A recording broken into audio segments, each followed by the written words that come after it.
Hello, everyone, and welcome to another episode of the 411 Ground and Pound MMA podcast. We are your weekly look into the wide, wacky, wonderful world of mixed martial arts.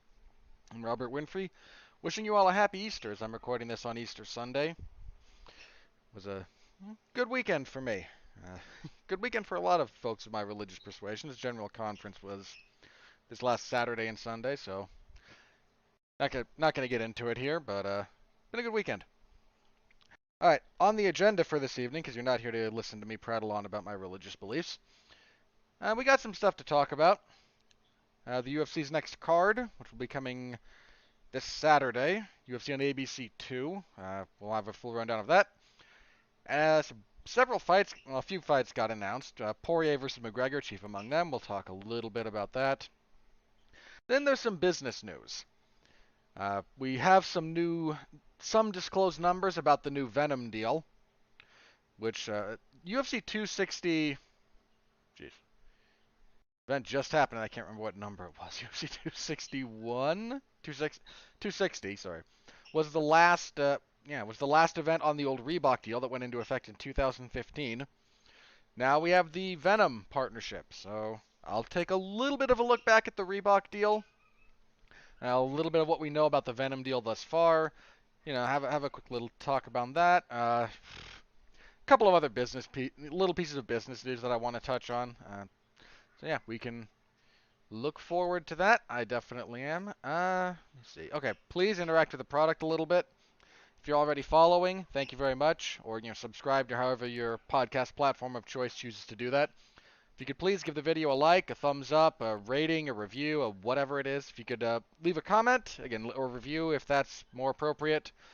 Please, if you're listening on a platform that has likes, please like. That helps a lot. I don't just say it because it's some, shill thing I'm supposed to say. It does help the algorithm a lot if you interact with it in addition to just listening. So whatever you're on, if you could please, that is deeply, deeply appreciated. All right, let's jump right in. This coming Saturday, UFC on ABC 2. This will be again Saturday the 10th. This is an early morning card. The prelims, I believe, are scheduled to start at 9 a.m. Eastern. I'm pretty sure that's the case. I'll have to double check that. Either that or it's supposed to start at 10 a.m. Eastern, which would translate to 8 here. I'll double check that. Point being, early morning card. Apparently they don't want to run head to head with WrestleMania, night one of which will be Saturday. So if we have any pro wrestling fans, I'm sure you're all looking forward to night one of WrestleMania. I say that sarcastically, because night one is not looking great. I mean, boy, the whole build, man. I don't want to dovetail too much, but not been a great build to Mania this year, huh? Not great. Anyway, your main event was supposed to be Marvin Vettori and Darren Till. Darren Till broke his collarbone. We talked a little bit about that last time. Stepping into his place is Kevin Holland, fresh off of his drubbing at the hands of Derek Brunson, and somewhat desperately trying to redeem himself in the eyes of UFC management after a really lackluster performance for the most part. So, bit of a step back for Vettori. If Vettori had beaten Till, he would have almost certainly been given the next title shot. Yeah, I've said this before. Apart from Gastelum, Vettori was the toughest fight of Adesanya's middleweight career. I mean, obviously he did, now with the loss to Jan, but at middleweight, he did beat Vettori, but that was a tough fight. Prior to his knockdown drag out battle with Gastelum, that was Adesanya's toughest fight, so we could very easily see a rematch there. I don't know if beating Kevin Holland gets him into the same position, especially with Robert Whittaker and Kelvin Gastelum set to fight. If Whittaker beats Gastelum, Whittaker should get the next title shot, I think, pretty clearly. I know Adesanya already beat him, but if you look at the guys he beat to have earned another shot at that, there's not a legitimate argument against him. It would just be, Adesanya or his camp going, no, we don't want that, for whatever reason. So, as for this fight, I was going to pick Vettori over Till. I don't think Kevin Holland is as good a fighter as Darren Till as a general rule. Actually, I'm not sure about that. I tend to think Till's fought a better level of opposition, again, kind of generally. Holland is a long guy. He's got good striking, but he couldn't stop a Brunson takedown, uh, which is not the worst thing in the world if you're able to do stuff on the ground. Uh, there's a truth about wrestling that needs to be understood more by, I think, a lot of the MMA fan base. Wrestling is what happens until someone concedes a position. It's not whose ever butt hits the mat first. It You're still wrestling if you're still fighting to get up to move around. The real problem Holland ran into in the Brunson fight wasn't just that Brunson was able to effectively time him and get him to the ground almost at will. It was much more that he couldn't do anything off of his back.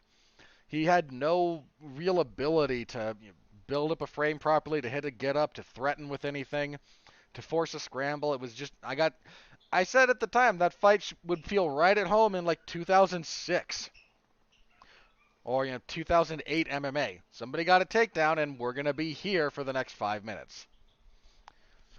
Yeah, Holland. I won't be shocked if Holland wins. Vittori's got a decent chin, but Holland just.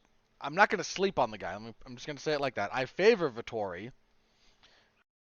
Uh, Fairly comfortably, actually. Again, I'm picking him without a whole lot of hesitation, especially on short notice. I mean, credit to Holland. He is tying the fastest turnaround for UFC main events. He and Davison Figueiredo are now tied at I think it's 21 days, something like that. Figueiredo went from very quickly dealing with God, who was it? He just kind of starched. I forget, and then went on to have his 5-round war with Brandon Moreno to close out 2020. So Holland's doing a little bit of the Donald Cerrone thing, and that style of fighting, that career path, and I don't just mean like I'm a fighter. I mean I'm willing to fight whoever, whenever, wherever, just for an opportunity. That might endear you to some fans, and it might open up opportunities for bonus money. But it's not the best long-term career path, depending on what you want out of your career. If you want to become champion, this is not really the way to go about it. So again, I'm picking Vittori. It's about as good a fight as they were going to throw together on that short of notice for this fight, so picking Vittori, and it'll be God, this event still has 15 fights on it. I'm going to go fairly quickly through the rest of these. There's not a lot of reason to drag. The next one will get some time, but after that, it's going to be fairly quickly through here. There's not a lot of stuff that really needs a tremendous amount of analysis and discussion. That said, the co-main event is a solid fight. Sadiq Yusuff and Arnold Allen. It's a really good featherweight fight. Allen he's still undefeated in the UFC? Yeah, he's on a long winning streak. Yeah, he's been in the UFC since 2015, believe it or not. Undefeated. He's won his last like 9 fights in a row, I think. And 7 of those have been in the UFC. He won 10 in a row? I can't count. 2, 4, 5, 6, 7, 8. No, he won 9. Oh. Yeah, 7 in the UFC. I don't know why I was miscounting that. All right. Which is that's ridiculously impressive. The man should probably be ranked higher than he is. What is he right now, actually? He should be ranked. I mean, featherweight's a very, very tough division. I don't say that. Yeah, he's number 10. Okay. And Yusuff is number 11. So, very relevant fight here at featherweight. I don't know how this is going to go. Sadiq Yusuff is a powerful puncher. He's not someone to be taken lightly. I mean, I think he's lost in the UFC. No, he's 4-0 in the UFC. Yeah. Come on off that win over Andre Fili. So, who am I confusing him with? I don't know, but someone else of similar build who has still had a successful UFC tenure thus far, but has at least one loss. Yeah. It's a really good fight. I'm gonna lean towards Arnold Allen just a little bit, but that's a really good fight. All right, the rest of this should be much quicker. Middleweight, Kyle Daukaus and a debuting fighter, Alishab Hirizev. I'm going to assume that's how it's pronounced until I hear otherwise, and I need to know where this gentleman's from, because I'm pretty sure if I butchered it, fine, yeah, he's Russian. Okay, I knew it was that part of the world. I just wasn't sure if it was straight up Russia or one of the kind of adjacent ones. He's undefeated at 13-0. Daukaus is 10-1. Daukaus has, I think, one fight in the UFC, maybe two. He's the brother of Chris Daukaus, who's making waves at heavyweight at the moment. Kyle's 1-1 in the UFC. I'm gonna pick Hirizev, but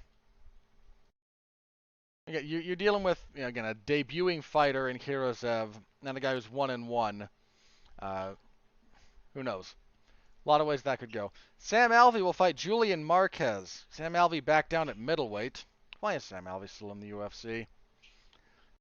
Sam Alvey hasn't won a fight since 2018 when he got a split decision over John Vellante. That fight sucked. He got stopped by Little Nog in 2018. Oof. Look, the man had his run, and at times it was pretty good. He had a good stretch. I joke about the guy a fair bit, but he had a good stretch of time actually in the UFC. He's just not there anymore. And Marquez finally got back on the winning side of things. Well, yeah, because he lost split decision to Alessio Di Chirico in 18. Then he had that really nice come from behind win in his return in 2021. It was not that long ago, actually, just February. I'm picking Marquez here without too much hesitation. I don't pick Sam Alvey to win at this point. Women's strawweight, Nina Ansaroff and Mackenzie Dern. I feel okay picking Dern here. It's not that Ansaroff is bad. It's more that she's just kind of... She feels like a very middle of the pack kind of fighter. I mean, is she ranked? Women's strawweight. I assume she's ranked. Yeah, she's number 5. She won that many recently? She just got beaten by Tatiana. She's been off for a while. Geez, her last fight was June of 19. I mean, to be fair, she was pregnant and giving birth, so did she give birth before? No, because she's Amanda Nunes' wife, and she gave birth in September of 2020. It's a fairly fast turnaround, actually, from giving birth. I mean, it's not unreasonable, but it's on the quicker side of things. I'm not so sure she should be 5. Anyway, I feel okay picking Dern. Dern's on a 3-fight winning streak. He's looked pretty good in all of those. Ansaroff's a good all-around fighter, but I have a hard time. The size difference, I think, will be a pretty big factor here. If Dern is able to get a hold of her, that'll be a problem. Let's see. And kicking off the main card, Mike Perry will fight Daniel Rodriguez in your two big guys swinging punches at each other's heads. Rodriguez is coming off of his first loss in the UFC when he was beaten by Nicholas Dalby. And Mike Perry is coming off of badly cutting his calf open, kicking a glass door in his house, one of his windows. He missed weight for his last fight pretty badly when he got beaten up by Tim. Yeah, I'm picking Rodriguez here. Rodriguez is actually pretty good. He's got some really slick hands and he meshes them well with the opportunistic grappling. So Rodriguez. As for the prelims, again, there's 15 fights on this card. It's just more than any fight card needs. Jim Miller fights Joe Selecki. I'm picking Jim Miller for sentimental reasons. Scott Holtzman and Mateus Gamrot. I'm okay picking Holtzman there. That's at lightweight as well. Women's bantamweight. Erin Blanchfield against Norma Viana. Is it Norma Dumont? I forget how she prefers to be referred in the UFC. We'll go with Norma Dumont. She's Brazilian. Dumont is 1-1 in the UFC. Yeah, she got knocked out by Megan Anderson. That wasn't her last fight. Her last fight was a win over Ashley Evans Smith, whereas Blanchfield, I believe she's making her debut. Yes, she is. On a 3-fight winning streak. I'll go with Dumont there, but we're dealing with, again, at that level, we're dealing with fighters who are improving and training fairly rapidly, and there's a lot of variability there. See, John McDessie and Ignacio Bahamondes? Where's that gentleman from? I'm picking John. I'm okay picking John. Is he from? Where is that? Chile? Chilean flag? It is the Chilean flag. Bahamondes is making his UFC debut. McDessie's been off for a while, I seem to recall. Now he got beat by Trinaldo in 2020. That was about a year removed from his only fight in 2019. Eh. I'll pick McDessie, but I'm not sold on that. Heavyweight, because of course. Jorgen De Castro will fight Jarjis Danho. Danho, an Iranian gentleman, I seem to recall. Is the Iranian? No, that's the Assyrian. Wow, I needed a much closer look at that. He's Assyrian. He's fought in the UFC. Looks like the Iranian flag. They're very similar. Danho fought. He's not yet won in the UFC. He lost his debut and then had a draw in his next fight. And that was, jeez, he's been out. That draw with Christian Colombo was in September of 16. Good grief. Had a bunch of canceled fights between now and then, at least 3. Yeah, that's rough. Whereas Jorgen had a nice knockout in his debut and then followed it up by losing uninspired decisions to Greg Hardy and Carlos Felipe. I'm going to pick Jorgen De Castro here, but that's mostly because of the layoff on Danho. Bantamweight, Hunter Azure and Jack Shore. I'll pick Azure, but again, that could go either way. Featherweight, Luis Saldana and Jordan Griffin. Is a different... Geez, Jordan Griffin's had a rough run. He's just 1-3 in the UFC. Hold on, I'm pretty sure it's his debut. Yeah, well, 3. Yeah, I'll pick Saldana there. Sure, why not? That's speculative, but eh. Light heavyweight, Da Un Jung and William Knight. William Knight was supposed to fight Alonzo Menafield a couple of weeks ago. COVID issues. Here he's replacing Shamil Gamzatov, who fell out of this fight with, and see, Jung won his first 2 fights in the UFC, then fought to a draw with Alvey. I'll pick Knight, but not completely sold on that. And kicking everything off at welterweight, Impa Kasanganay will fight Sasha Paletnikov. I'm kind of feeling Kasanganay here. I mean, he was on the wrong end of the knockout of the century when Joaquin Buckley hit that jump spinning back kick. So he'll be looking to bounce back from that. Paletnikov, I think of Hong Kong. Let's see. Fought for the UFC. See, in November. I'm gonna pick Kasanganay, but one guy's had 9 fights, the other's had 8, so there's again a lot of variability here in terms of who's gonna be able to be successful.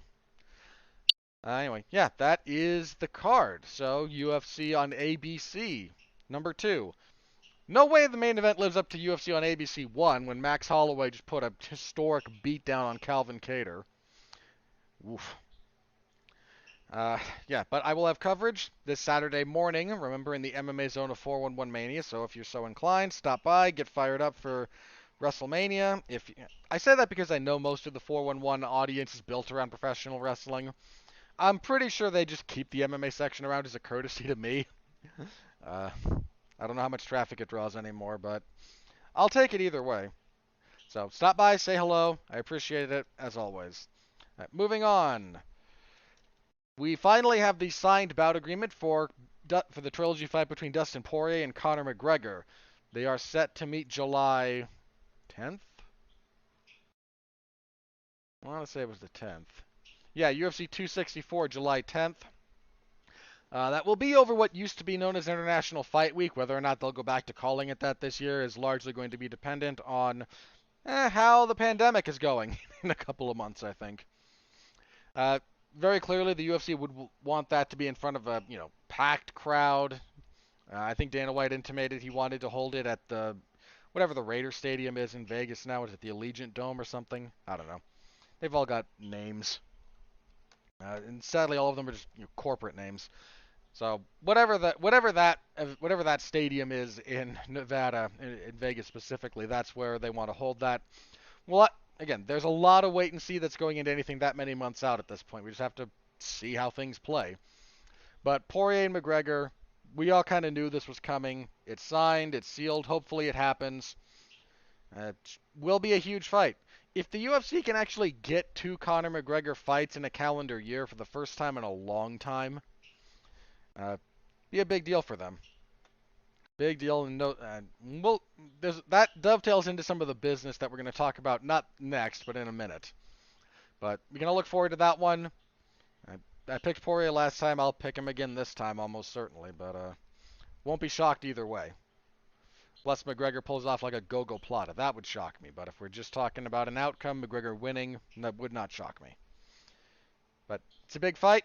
It would probably get Dustin Poirier the next title shot, all things considered. I mean, he should be champion right now, but such is life, I suppose. Okay, moving on. Well, Reebok is gone. Long live Venum. Uh, yeah, the Reebok deal came to a close after UFC 260. So UFC on ABC 2 will be our first event under the new Venum deal. We'll see if there's any change to the looks, the outfits, etc. I imagine not, which would be just a crying shame. But I genuinely do wonder how much of the terrible design that went into those Reebok shorts was purely Reebok's designers, and how much of it was the UFC going, we don't like, we want to homogenize the product, so make sure nothing stands out. We can have no individuals here. We are all part of the collective. Yes, the UFC is the Borg. Oh boy.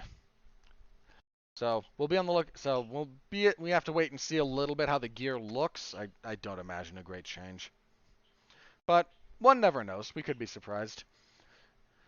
Yeah. So the other thing about this, and this deals with the payment, believe it or not. Let's see. So they revealed a bit of the pay structure. This went into effect on April 1st, 2021. They're doing the same thing with tenure, right? Number of bouts. So 1 to 3, you get $4,000. 4 to 5, you get 4,500. 6 to 10, you get 6. 11 to 5, 11 to 15, 11. 16 to 20, 16. 21 plus, 21,000.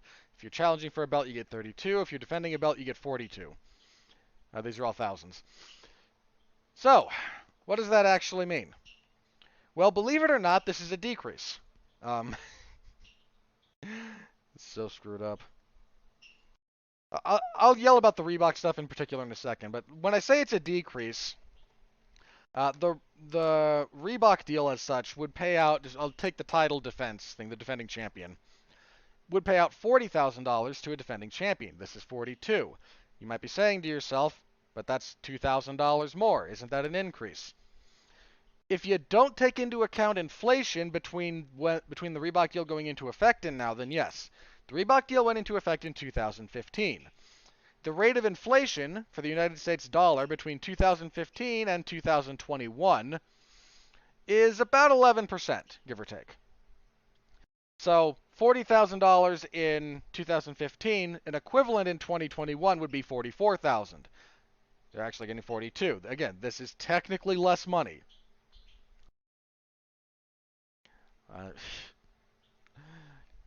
It's a disappointing number. I mean, there's no two ways about it at this point, especially with, I'm going to dovetail into Reebok here because there was some stuff, and we talked a little bit about this before. When the Reebok deal ended, the math was made apparent. Reebok paid to the UFC, or a better way to say this, the UFC paid out its athlete compliance fund, its athlete compliance money, which was the Reebok money, because Reebok never paid a fighter. People kind of forget this a little bit. Unless an individual fighter had an individual deal with Reebok, Reebok paid the UFC. The UFC then established these pay structure guidelines to pay the fighters. They pushed back very hard when a lot of fans went, "Hey, wait a minute, you guys aren't paying the fighters enough." Reebok said appropriately, "We pay the UFC." What they do with it from there is their business, which might seem like them just passing the buck, but is in fact accurate. There was no deal between Reebok and the group of fighters. There were a few individual ones, but that's it. But the math came out to the compliance money that was paid out was 38 million, 39 over the full, 7 years of the deal.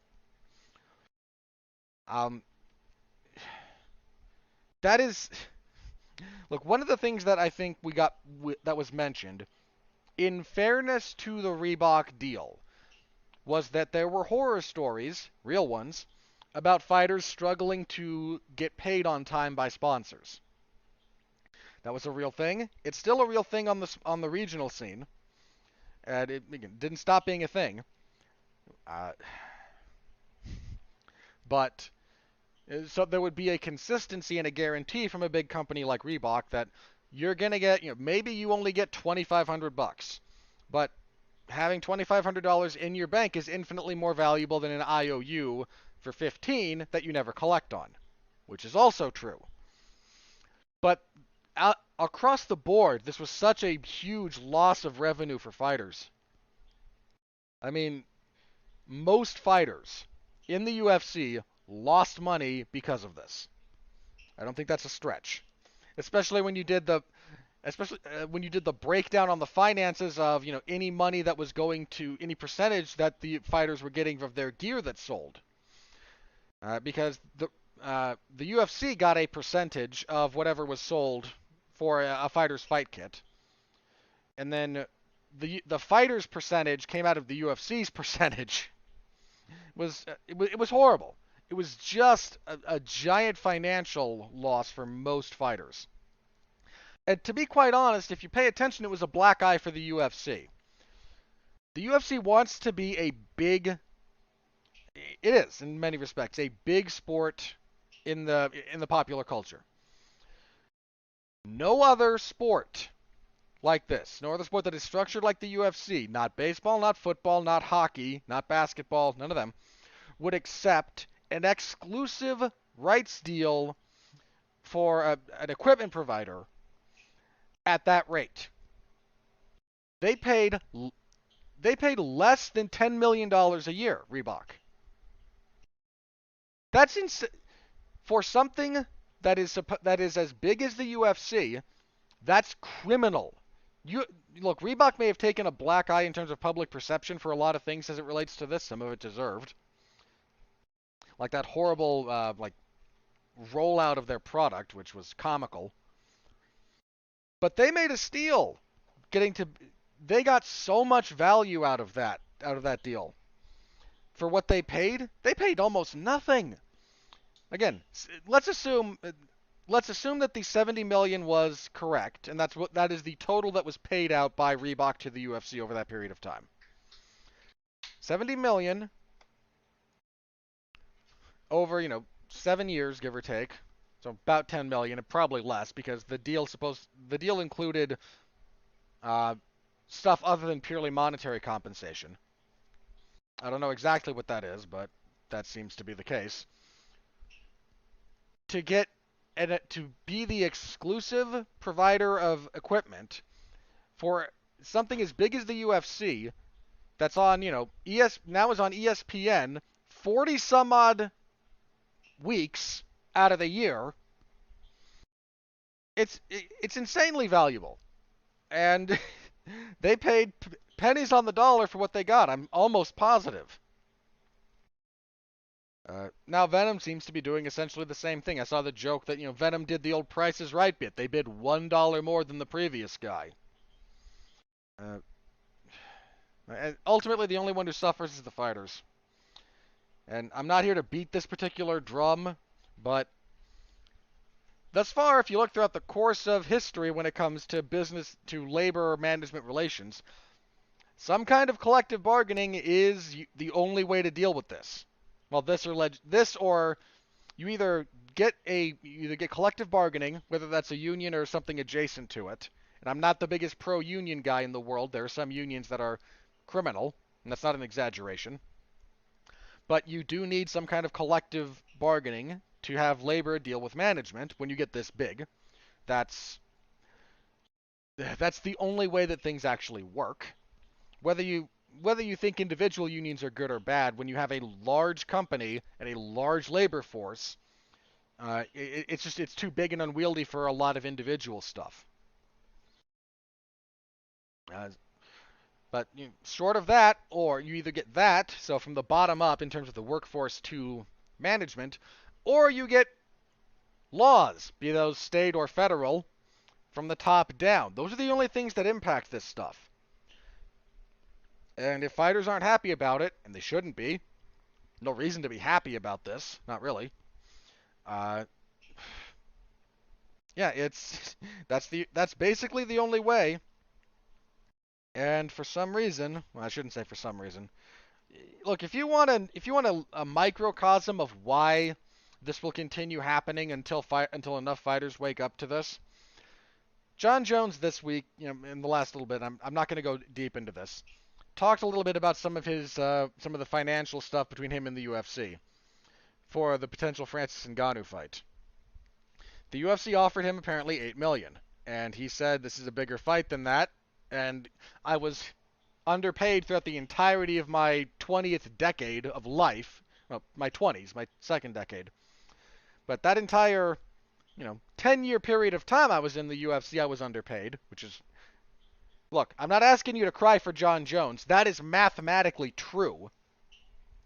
And this will be one of the biggest fights that you'll have all year. I would like to, how about 10? And, or something to that effect. Well, Derek Lewis jumped in on this and went, hey, I'd do it for $8 million, and this is exactly why fighters will never get anywhere. Because there's always going to be somebody, one rung or more down the ladder, willing to do that, willing to take that shot for less because of maniacal self-belief. Whether it's warranted or not. And look, here's my other thing about this. This is not just about John. I said this last week. I think John should get around 10 million, 10, 12. I think Francis should get around that same amount. I'm not here advocating on behalf of John because John Jones deserves all the things. That would be a huge fight. Both John Jones and Francis Ngannou should be compensated appropriately for that particular effort. And it's very apparent there's a lot of people in MMA who don't pay attention to boxing. When they talk about, well, no, this would be an $8 million, this should be an $8 million thing. Guys, Deontay Wilder, in his first or second pay-per-view headliner, made almost $20 million. For a fight with Tyson Fury that sold less than I think probably any one John Jones fight. And John has headlined multiple pay-per-views for the UFC and probably needed 5 pay-per-views. He needed 5 fights to make what Deontay Wilder made in 1. And John is a significantly better fighter and significantly more important to the landscape of the sport in which he competes. I don't think either of those are controversial statements. And I know that we don't really want to get the full-on boxing architecture ported over to MMA. I don't want that. I don't think you want it either. Especially if you're one of those people who gravitated towards MMA because of the just endless bickering and bureaucratic red tape that held up boxing fights and continues to hold up boxing fights. You don't want that one-to-one port. But MMA fighters, especially guys of a main event championship level in the UFC, most of them should just have another zero tacked onto whatever they're paid, give or take. I and look, I know that I'm potentially inflating cost, but I'm not talking about this from a business perspective. If you're a business, you're going to pay as little as humanly possible, and I get it. And if you're labor, you want to make as much as humanly possible, and you negotiate. And this is how we come to, and this is how we arrive at harmonious or at least acceptable compromises in theory. So I get that the UFC wants to keep fighter compensation. Look, there is no debate about this. The UFC pays out to its fighters less than 20% annual revenue. Period. And they jump through all kinds of hoops to make that happen, but they do it. And I don't. If you want to change that, there's really guys have to get together. That's kind of it. And I'm not crying for John. I'm advocating on behalf of all fighters, be they bigger or smaller. Again, the Reebok, not just the Reebok deal. Sorry, the ESPN deal pays them like $500 million a year, I think. $50 million a year, something like that. I can't remember where that zero is now, and it's bugging me. Let's see if I have that particular number close at hand. Because it was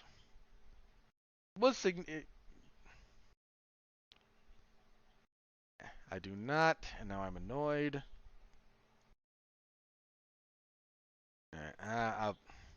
Point being, the annual. I think this was kind of the crux of that ESPN deal. Whatever ESPN pays the UFC annually, and I want to say it's I want to say it's a couple of $100 million. It's a lot of money. Might have been, I forget exactly. God, I could be horribly wrong and just looking like an idiot. But whatever it is that ESPN pays the UFC annually for their content covers all of the UFC's expenses for the year.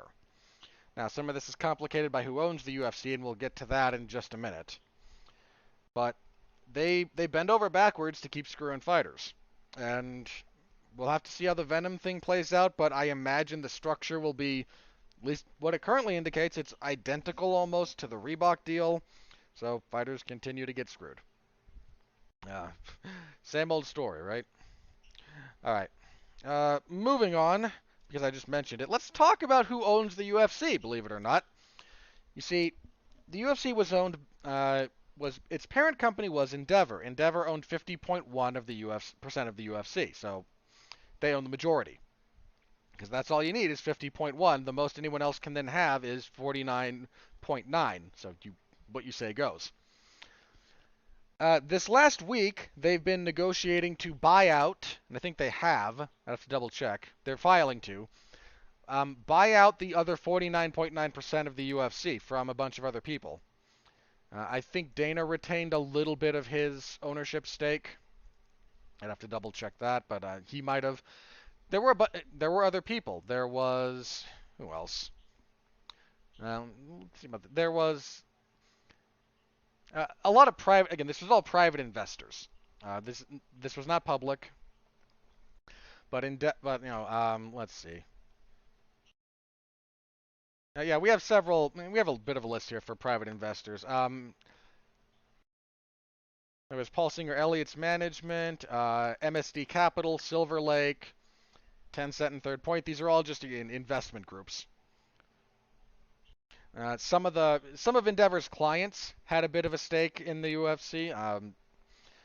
You guys like was it Wahlberg, Guy Fieri, a few other celebrity clients of Endeavor, which is part of William Morris Endeavor, which is just a talent. It's not just a talent agency, but that's what it primarily was. So a lot of people had some parts of it, and they're looking to buy the rest of that. That looks to be. I think one of the. What's one of the Middle Eastern, like the Flash Entertainment Group or something like that? still had a part of it. So anyway, they're looking to buy all that out and own 100% of the UFC. Not sure how much that's going to cost. The deal initially to buy out the Fertittas was 4 point some odd billion. So one imagines it would be fairly close to that. But again, who knows? So they're looking to do that. Jeez. And I'm not sure what that would mean. Well, I know why, and here's the other thing that should be pointed out. The UFC is the only thing keeping Endeavor afloat. If we look at the financial year now, look, 2020 sucked for everybody. 2020 sucked for everybody, right?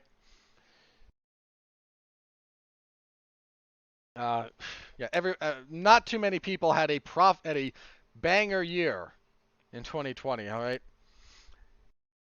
Uh, if you look at, but if you look at Endeavor, they brought their entire properties brought in $3.5 billion, which wound up being a net loss for the group of $625 million. Now, that's not the end of the world. A lot of businesses can operate at you can operate at a deficit. It's not easy, but there are certainly business strategies to do so. But the only property that was owned by Endeavor that actually made them money was the UFC, was their stake in the UFC. Without the UFC, the entire Endeavor enterprise has probably gone belly up. That's so they want to own all of it and have 100% of the profits because they are in pretty desperate need of something that is cash flow positive for that particular group. Yeah, not a great thing there. I don't think there was anything else related to that. They apparently want to put Elon Musk on the board of directors. I don't care. I genuinely don't care. This has led to a bit of speculation about Dana White. Dana's going to be there for as long as Dana wants to be there, I'm pretty sure. Whether, he's, I don't, look, I may not be the biggest fan, but one thing, the UFC would not be where it is without Dana White's work ethic. At a bare minimum, if you want to give the man a fair shake, his tenacity when it came to going to every event, promoting it, fighting for it, he is one of the most crucial figures in the history of the sport. And when he steps down, I don't know who will step in to replace him. That's something that become a long-running bit of speculation as Dana keeps getting older these days, and retirement becomes more and more an option for him. So, yeah, that's something we can be paying attention to. Who Endeavor's looking to own 100% of the UFC. What that will mean, who knows? Who knows at the end of the day, but it is something to keep in mind. Okay, last thing I have on my notes, then we will check Twitter and potentially get into plugs. Yeah, remember that featherweight title fight between Alexander Volkanovski and Brian Ortega that got called off? Well, the UFC found a way to salvage it.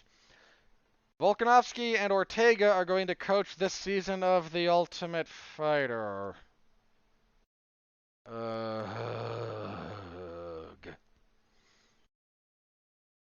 I hate that show. It is a pointless, vestigial relic of the past of the UFC. At a point in time, it was an important part of the history. It has long since served its purpose. It is best left dead in the past. And I hate that we're delaying this fight for it.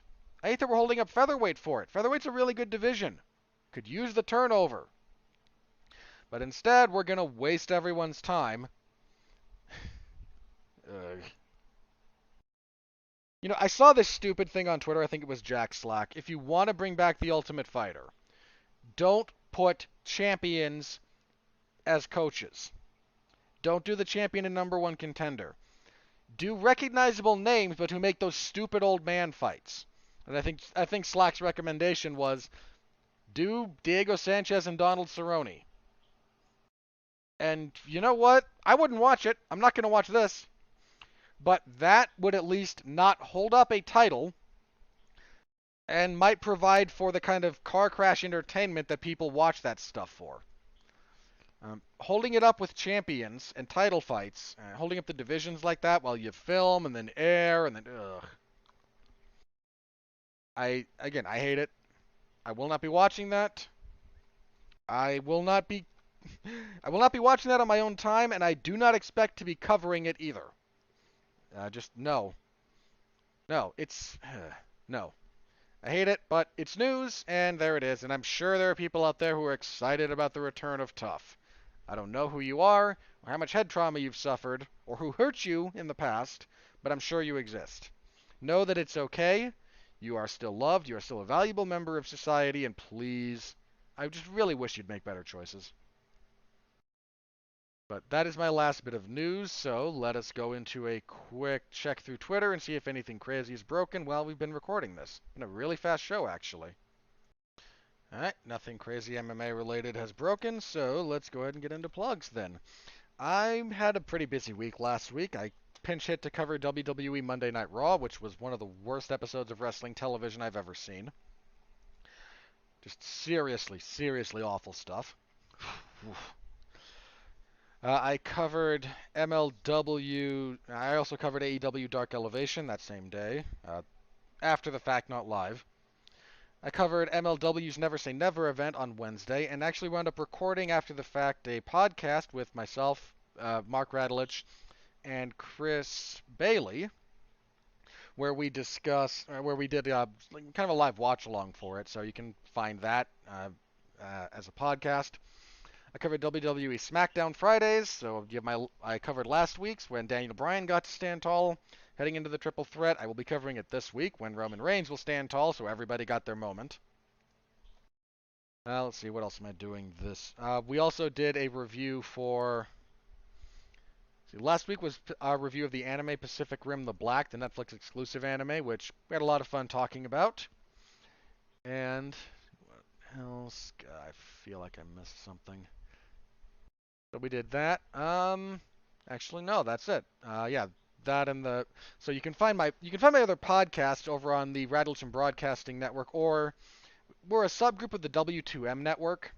So if you're on something like Apple Podcasts, it's just W2M network, and our stuff will show up there. But you can find our thoughts on the 7-episode single season thus far, Pacific Rim the Black. Had a lot of fun with that. This week on the Rattleton Broadcasting Network, it's all monsters all the time. Tuesday, we'll have a review for Godzilla vs. Kong, which debuted last Wednesday. It's been out for a while. So myself, Mark Radulich, and Alexis Haina will get together to discuss that movie, what we thought about it. Yeah, I have thoughts. I have thoughts about that. But you'll have to tune in for that, so be on the lookout for that. Let's see, per usual, AEW Dark Elevation on Monday/Tuesday morning, depending on how my Mondays go. Wednesday, MLW, they're re-airing an old episode of Underground. That'll be fun. I think this one features Terry Funk and Steve Corino. Yeah. Wasn't even good when it was contemporaneous in like 2003. Oof. And, Thursday, forgot this. I'm stepping in to cover night 2 of NXT's Stand and Deliver events. Originally, Kevin Pantoja was going to be able to do both. Apparently, he can't do the second one anymore, so in steps me. So you can find me covering that. That will be, again, Thursday evening. Friday, WWE SmackDown as the last stop on the road to WrestleMania. I am not covering either night of WrestleMania to the best of my knowledge. Keep you Stay tuned, though, if something crazy happens. But at the moment, I am not covering that, so you can look forward to me covering those things, me podcasting those things. And I'll be back here next, and then, Saturday morning, UFC on ABC2. Next week, we'll be back here to review UFC on ABC2, and we'll preview the Whitaker and Gastelum card, set to take place on April 17th. That is That is not a great card. Look, Whitaker and Gastelum is a great fight. It was a great fight the first time they tried to make it. Not a strong supporting cast. Uh, yeah, not a strong supporting cast there. But we'll see what happens between now and then. It will almost certainly change in one way or another. All right, thank you all very much. That is it for me. Again, like, comment, subscribe, tell a friend, share us around. All of that helps tremendously, so please engage in that particular practice. As always, stay safe out there, and please continue to be well, be safe, and behave.